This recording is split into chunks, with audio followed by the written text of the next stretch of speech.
Le gouvernement roumain a survécu à un vote de défiance au Parlement ce jeudi, alors que le pays traverse une grave crise politique. L'opposition accuse la coalition au pouvoir de mettre en danger l'état de droit dans le pays, alors que le chef du parti pousse le gouvernement à publier un décret qui gracierait les responsables condamnés pour corruption. La coalition au pouvoir et le gouvernement roumain ont survécu au vote de défiance au Parlement aujourd'hui.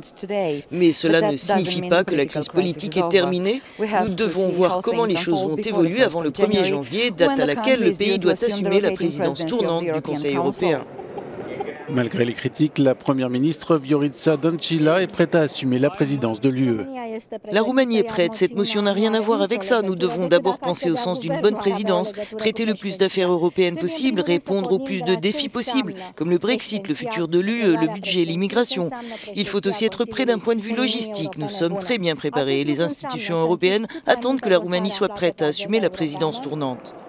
Un point de vue qui n'est évidemment pas du tout partagé par les leaders des partis de l'opposition, Dan Barna et l'ancien Premier ministre Victor Ponta. La Roumanie est prête. Le gouvernement, en revanche, n'est pas prêt. Je vais juste vous donner un exemple des plus simples.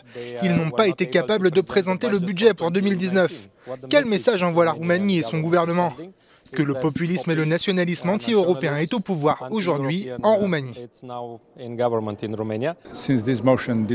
Comme cette motion n'a pas été adoptée, la Roumanie a, à mon avis, perdu l'occasion d'utiliser cette opportunité de présidence pour affirmer notre position stratégique et notre présence en Europe. Cette nouvelle crise politique en Roumanie et l'obstination du gouvernement de Liviu Dragnea pourraient à nouveau faire descendre les habitants de Bucarest dans la rue d'ici au 1er janvier.